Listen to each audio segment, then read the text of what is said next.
All right, well, we'll get going.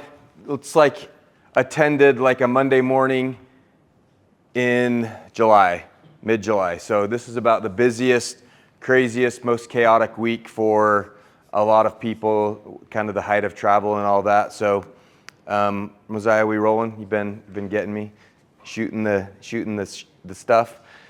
So appreciate all of you being here. I've been thinking about something I could share with you all. I really want to get everybody in the Agent Boost ecosystem connected to what they're doing and why. And so as I was thinking about kind of this Monday motivational piece, I wanted to make sure that everybody is in alignment, that whatever you're doing, however you're aligned with Agent Boost, whatever kind of agent, whether you're an employee, doing sales over the phone, whether you're a new agent, whether you're an agency owner, that you feel some sort of engagement or alignment, that your career path is taking you to where you want to be. And the reason why I wanted to do this is I get asked frequently, how can I avoid burnout? How can I have long-term success? And I think really the key to that is making sure that what you're doing right now and always is in alignment with your big goal, your North Star. And I think that most people have never even gone through a thought exercise like this. Most people don't even think about it. They just kind of, are doing what they're doing because they thought it was a good opportunity. Maybe they stumbled upon this job some way, shape, or form. They were referred to by a friend. But I don't think that if you're not doing what you're doing, whether it be in this industry as an insurance agent or anything, if it's not in alignment with what you want to be doing long term, it's not going to work out for you. At some point, you're going to get burned out. You're going to quit. You're going to give up. It's just not going to be worth it to you, right? And you're going to move on. And that's what happens to most people. Most people kind of perpetually are looking for the next thing. And so as, Dan and I recently had this deal with the AmeriLife, and it kind of felt like not really the end of anything, just kind of a progression or one more step towards what I've always wanted to do. And I've had some opportunity to kind of think back and reflect on how we got here. And this is just kind of, I wanted to share my evolution, my process of how I'm able to continually stay engaged mentally long-term and kind of keep going year over year, because it's really been, a 15, 16, 17-year journey for me so far. And the first thing, I want to tell a story. So I often think back to this time when I was doing sales for Comcast. And that's how I met Brian. Dan used to do sales with me, and I was doing door-to-door. I got to turn this beeping off of this stupid thing. This just drives me nuts. Okay. Anyway, I was doing door-to-door sales for a long time. And some of you, I get it. You get burned out. Maybe some of you guys are doing phone sales. Maybe, you're doing retail events. You've been at it a long time. I had done door-to-door for 11 years at Comcast. And I remember one time in around 2008, 2009, I'd been doing it for 5 or 6 years. And I was sitting in this stupid sales meeting. And every morning we used to have this liftoff. It was what it was called. And basically it was just to get our butts out of the house, make us drive all the way to the office, and then we had to go drive to wherever it was that we were going to knock doors that night. And it was just one of those stupid, annoying things that you had to do all the time to get babysat, basically. And I was usually these meetings weren't awesome like this, right? They were just kind of, babysitting, check in, go get your territory, get what your new street sheets are, go find out where you're going to knock doors, report your numbers from last night, and then get out of there, right? And I remember sitting in there this one time, and I was just completely burned out, and I was thinking to myself, what am I doing? Like, what do I want to be doing long term? And the thought came into my mind of like, what am I doing with my life, basically? Is this in alignment with what I've always wanted to do? Did I decide one day that I wanted to be a cable salesman, internet salesman, door-to-door knocker for my whole life? And the answer was not really, but it had always been a good job for me. I'd always made over 6 figures. I didn't have to work that hard back in the early days.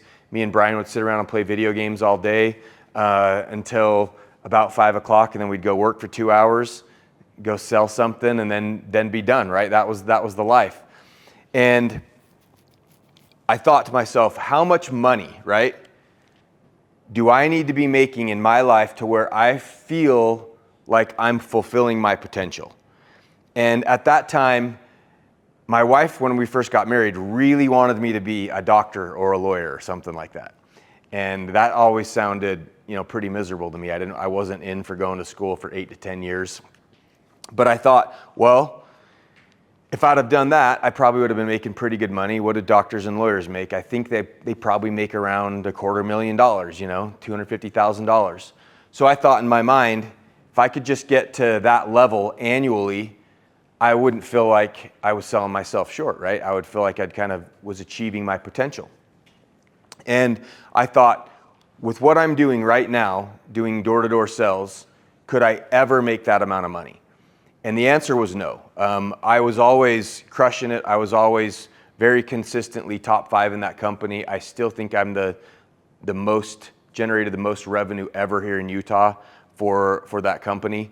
Brian had a long-term career there too, but I basically just knew that there was no way I was ever going to be able to make that much money with our commission comp plan. And so that was actually when I decided I have to bridge that gap, right? If I want to be making that much money every year to not feel like I'm selling myself short, how do I do that? And that was right around the time that Dan had got into insurance. And I thought, okay, well, I'm going to have to augment. I'm going to have to supplement doing what I'm doing right now. And I'm going to have to go make some additional money. And so that was my start into my insurance career, was to bridge this gap of what I had been making and what I thought I could be making. And early in those times, I actually sold during annual enrollment for the first 2 years. And I changed, I remember changing in my car like Superman 100 times. Brian's done it, Dan's done it. We all did it as we transitioned into this business. I would wear clothes like this, a polo and shorts, and I'd be knocking doors and then have an appointment, and I'd go drive to wherever point of the state that I was supposed to be doing, change into my dress clothes, and go have that appointment. And I did that pretty consistently for about 2 years. And that basically opened the door, started me on this path to be able to make more money, have more success consistently. And if I'd have never done that, if I'd have never gone through that exercise and asked myself, what do I want to be doing? How much money do I need to be making? And what is my path to be able to get there? I don't think I would have ever left. I would have probably just stayed as, kind of some sort of corporate cog, or maybe be doing door-to-door still in some way, shape, or form at this point. So these are a couple questions that I really want to ask. I want you all to ask yourselves, because most people never do this. And what does success mean to you specifically from a financial perspective? And I'm not talking about anything else externally. I'm not talking about relationships. I'm not talking about like physical health, anything like that. I'm talking purely from a financial perspective. What are your goals? What amount of money do you want to be making to where you feel like you're not selling yourself short, right? That you're fulfilling your potential. And that's going to be different for all of us, right? Some of you, maybe going, I made a goal when I was young that I need to be making $1 million a year, and unless I do that, I'm going to feel like a loser. Or it may be, hey, I just need to make a little bit of money to augment my household, right? I just need to be able to, help my spouse, or take some pressure off financially, or be able to provide vacation money. So that's going to be different for everybody, right? But if you don't have that set and you don't have that in mind for what you're doing, you don't have anything connected to what you're doing. At some point you're going to burn out, or you're going to get disillusioned with whatever it is that you're doing. Okay? And then second question, how much money do you need to be making to feel like you're fulfilling your potential, right? And what I found is a lot of people have a lot of broken mindsets surrounding their capability, or what they feel like they should be worth, or how much money they could be making. Maybe you came from a household where, finances or success weren't really taught, that, maybe you came from a family that just struggled to make ends meet. And so you don't really know, you have kind of a broken mindset or some bad programming when it comes to like what's what's possible in this industry, right? Like what kind of income potential or lifestyle you could be able to create for yourselves. And I find that's pretty common, is that a lot of people, sell themselves short. They've come from a family where maybe money wasn't really a thing, and they always kind of struggled, and so just barely getting by to them or struggling is the norm, right? And that was kind of how, my family growing up, we always had enough money, but my dad was extremely frugal, right? Like that was kind of his mindset, was work hard, shove your money under the mattress, be cheap, and save your way to success. And that necessarily was some programming that Dan and I had to kind of unlearn as we wanted to kind of grow a business to the size and scale that we're doing now.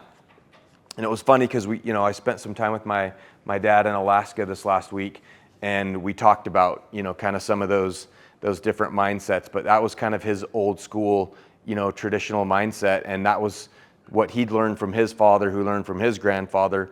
And so what I want to encourage all of you is that you have a number that's not pre-programmed, it's tied to what you want. What do you want to make? What do you want to do to feel like you're fulfilling your potential, right? And then this is super important, the last part, is what is your path to get there, okay? And I want to make sure that all of you doing this, selling insurance in any capacity, like I said, whether it be as one of our W-2 salespeople, whether it be on our LOA strategic sales team, you're an independent agent, you have your own agency, it's okay with whatever you're doing, but is that fulfilling part of your path to get you to where you want to be, right?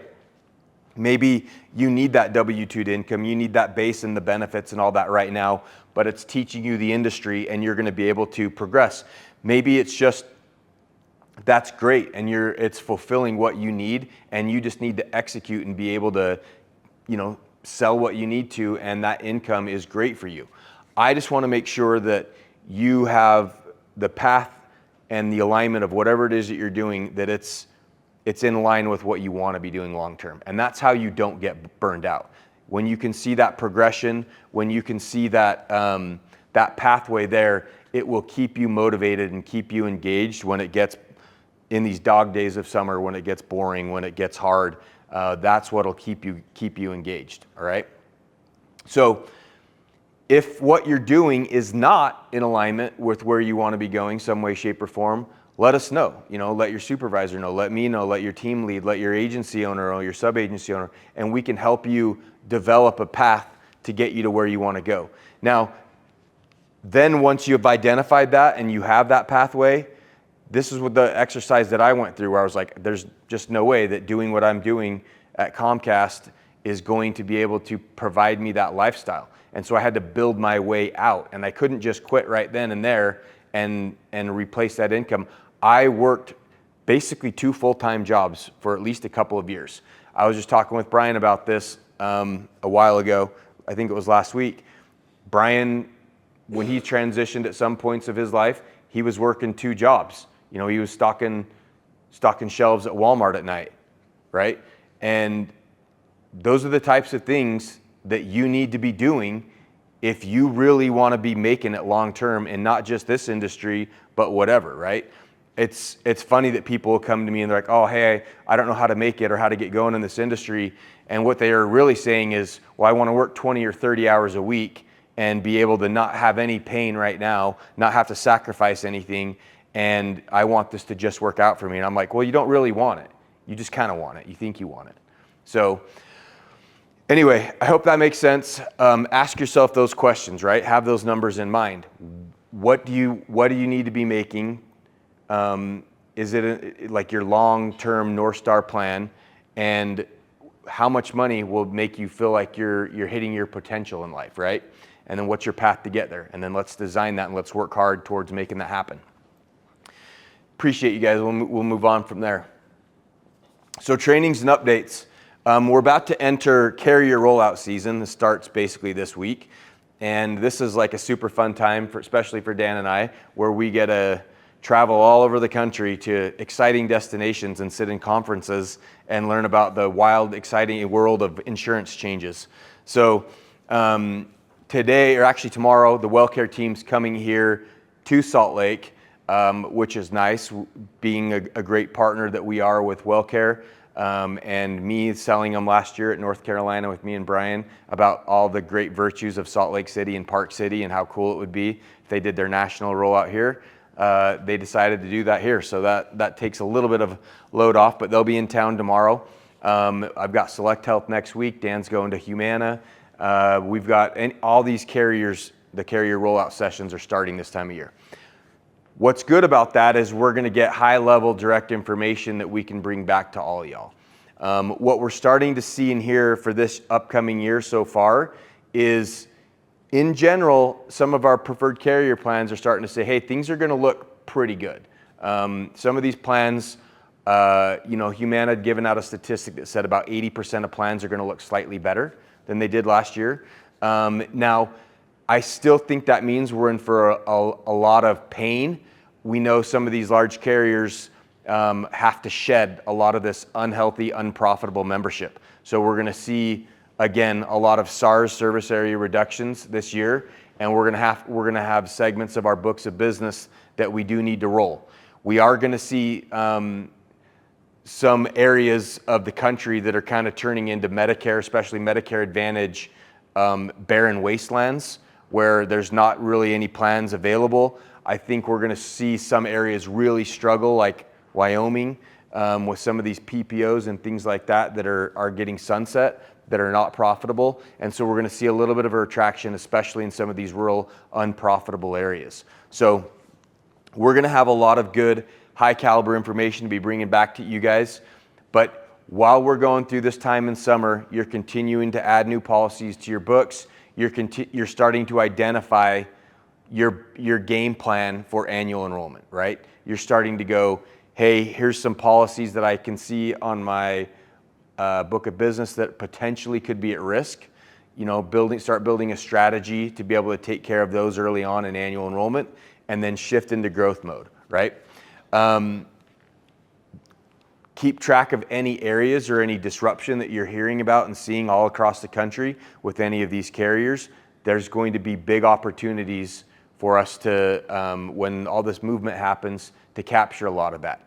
We had the same thing happen last year, and overall as a company, we ended up growing, replacing all our business and growing by about 50%, and that was true for a lot of our agents as well. Reminder, guys, if you haven't done AHIP, get that done as soon as possible. It's taken a little bit longer. We're already, mid to second half of July, and the carriers, AHIP's been out for about a month now, and the carriers are starting to look at those reports and going, who's not done, who's active, who's ready to sell. Get your certs done. What we're seeing is that these things are taking a little bit longer this year than they have in years prior. I think as the big crackdown with compliance and CMS and all the churning of the business and stuff like that, these carriers seem to be fixing it by putting longer, more arduous certifications in, right? Again, guys, we're really focused on you all being sophisticated sales professionals. We want Agent Boost agents to be the best there is, the best in the industry, knowing, being engaged, knowing what's going on in the industry so you can better serve your clients. A couple of other updates. We are now able to add Scan. If you guys want a Scan contract, if you're not familiar with Scan, they're pretty big in mostly California, but they've moved into parts of Arizona and Nevada, and they're expanding into Washington. So it's been a contract that we've had our eye on for a while, and with their expansion, we're adding that specifically with our SMA merger. So that we're adding Blue Cross of Tennessee. Better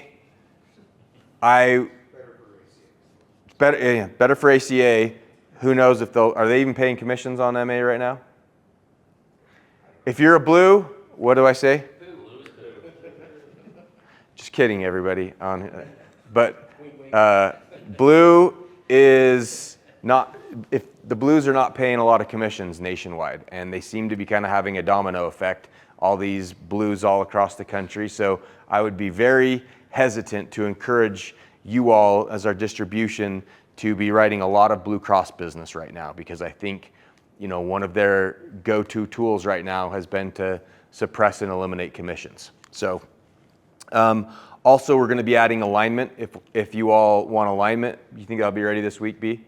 So scan, alignment, Blue Cross of Tennessee, adding a couple more tools to the tool belt if you think some of those may be beneficial to your portfolio.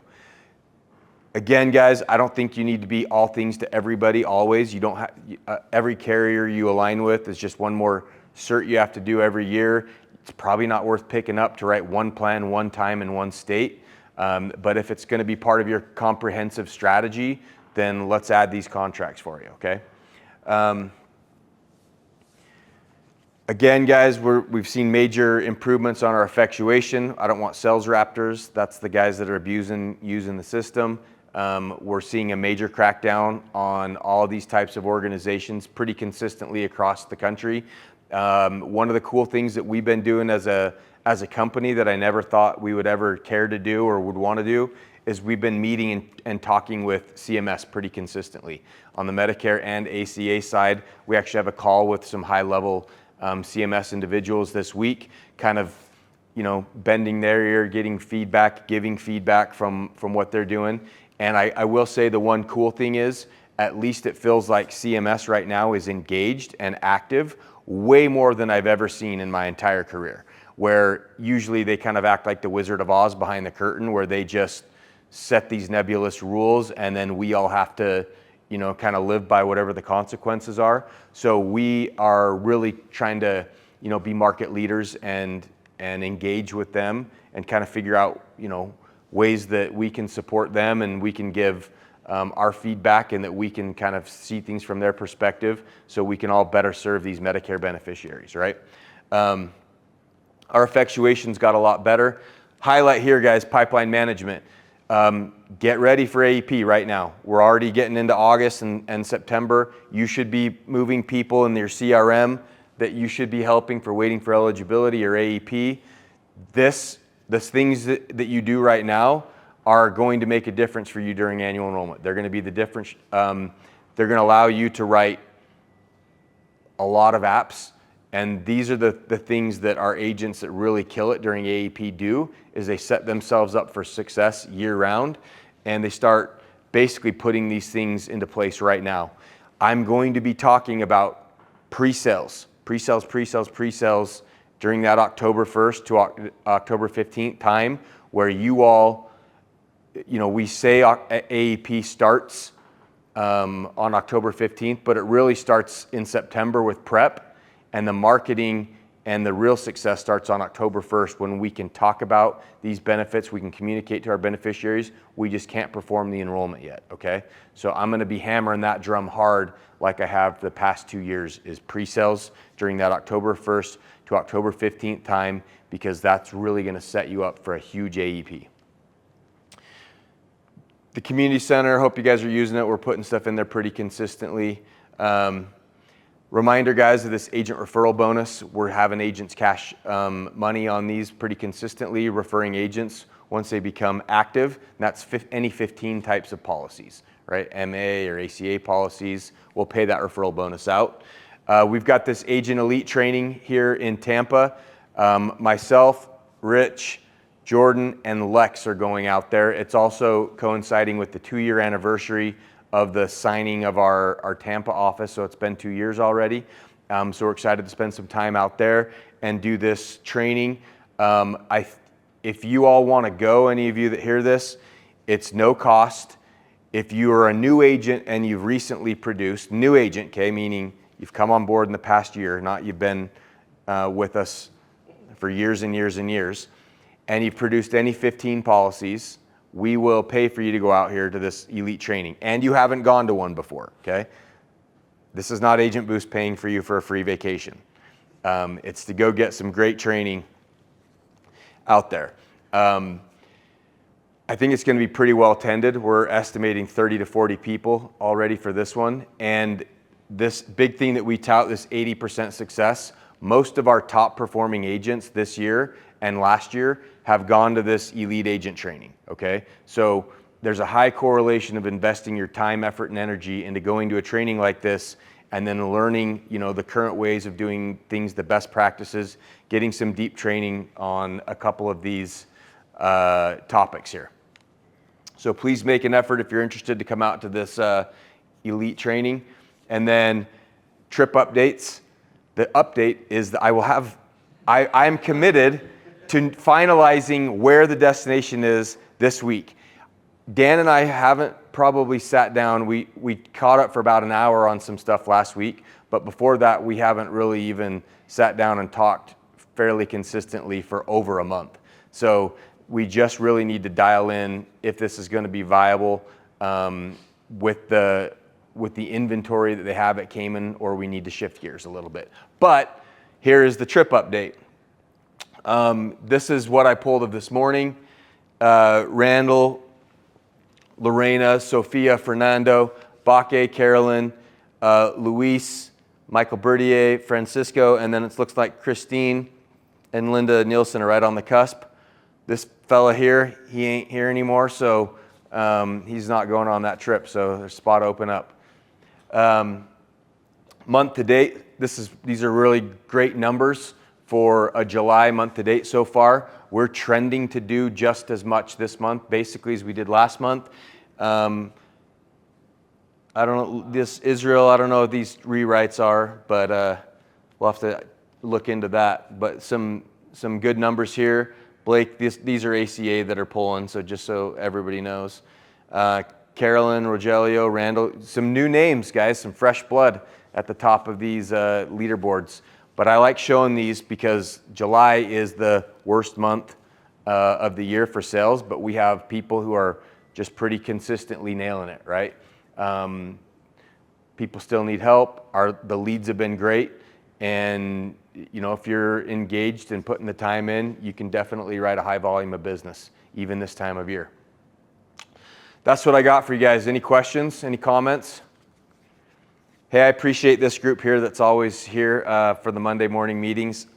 Your attendance is noted and appreciated. So any of y'all locals that want to get in here on Monday morning at 9 o'clock, I'd appreciate it. Thanks, guys. Have a good one.